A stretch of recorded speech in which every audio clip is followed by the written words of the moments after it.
In this video, you will learn how to connect Temu to Shopify.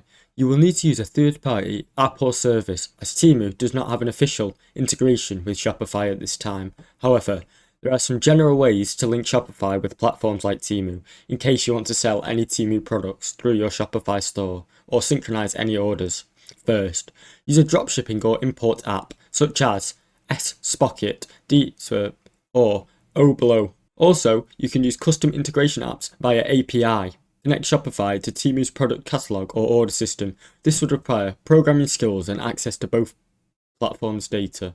However, you could also manually input products. Manually add products, search for the product you want to sell on Temu, then manually add it to your Shopify store.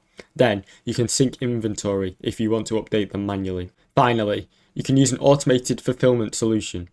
Automated fulfillment solution or third-party services to help with your order processing, shipping, and managing your customer information. Finally, overall, there are no direct integrations available for Temu and Shopify, but there are definitely some workarounds. Thanks for watching. Don't forget to like and subscribe.